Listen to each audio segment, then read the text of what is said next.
Good morning. So it's Monday morning here at the office, and I promised to put up a video today talking about the part that we had to skip over in my sermon yesterday on Exodus chapter 4. I look a little bit rough because I'm under the weather today, so you'll forgive me for that. Um, but in Exodus chapter 4, beginning verse 24, it says, at a lodging place on the way. So this is Moses and his wife Zipporah, who's a Midianite, and their son are going back to Egypt. At a lodging place on the way, the Lord met him and sought to put him to death. So a lot of people assume that the him here is um, Moses, but the scholars that I trust and listen to um, believe this is Gershom. Um, and they believe that for grammatical reasons, that this is Gershom, Moses' firstborn son.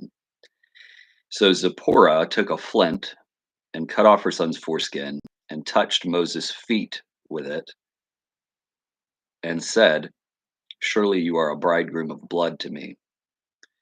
So he, the Lord, let him, most likely Gershom, alone. It was then that she said, a bridegroom of blood, because of the circumcision. So I told you that this is one of those things when you're reading Exodus chapter 4 that just kind of catches you and you're like, do what now? I mean, it just seems to lack context. It seems like it was randomly inserted, but actually, um, it makes a lot of sense because what's going on is Moses is not trusting the Lord with his own firstborn. It was the practice among the Hebrews, it was the practice among the Egyptians, it was the practice among the Midianites. So every people group in this story that Moses has been a part of, interacts with, to circumcise your firstborn because the firstborn is offered back to the Lord to be a priest to God, or in the case of the Egyptians, to their gods. God is sending Moses to go and tell Pharaoh that Pharaoh is going to be punished if he doesn't let God's firstborn son, um, which is Israel, if God doesn't let his people go. But we saw yesterday, and we saw in chapter 3, a lot of Moses kind of hedging his bets, a lot of Moses not really being trusting of the Lord. And so, what seems to be the case is Moses has not circumcised his son because he doesn't want him to get caught up in what's about to go down. He doesn't want his son, Gershom, to be threatened by what may happen when Moses goes in and speaks to Pharaoh and demands that the people be let go.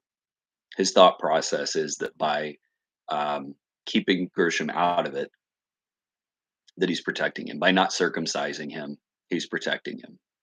But that's disobedience to what uh, God's people knew. And God is not going to let Moses be held to a different standard than God's about to hold Pharaoh to and the Egyptians to.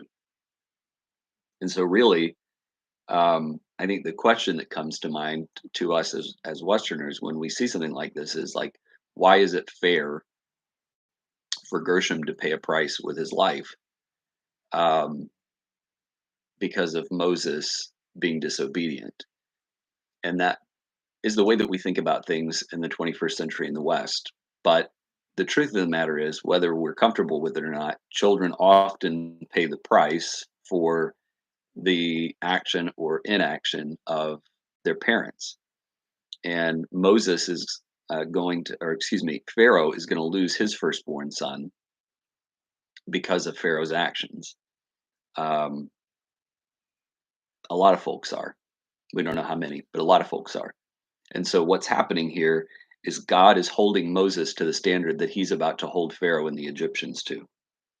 So God was going to take Gershom to show that Moses was being held to the same standard as the Egyptians.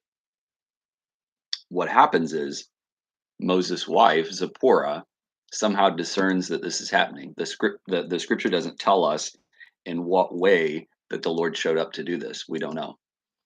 The truth is, we don't know exactly how the Lord showed up to do it when he takes the lives of the firstborn in Egypt. What form that looked like, we don't know. But Zipporah trusts the Lord, which again has been a theme, right, that we've seen. Moses' mom trusts the Lord. Moses' sister trusts the Lord. The men in the story up to this point don't have an impeccable record. Zipporah trusts the Lord. And so she jumps in, she grabs Flint, she cuts the foreskin off. She says, like, we're going to be obedient to the Lord here. Don't take Gershom. And that saves Gershom's life. And you may wonder, well, what happens to Gershom? Because he doesn't really play a pivotal part in the story going forward in Exodus. You're going to notice that. What we know is that Gershom does go on to be a priest, which is what you would expect for the firstborn. Gershom's going to be a priest. He's going to serve under Phinehas, the high priest, and we're going to hear about Gershom's descendants like in the book of Judges. And so Gershom's got a place in the history of Israel. But Reader's Digest version is, this is not random. This is God showing Moses, showing everybody really, that he is going to hold this standard that what belongs to God, and God is not going to settle for less than trust in his sovereignty. And so Moses is held to that standard here, and Zipporah is the one who steps in to be faithful and obedient. Thanks for hanging on. Hope it was worth the wait from yesterday.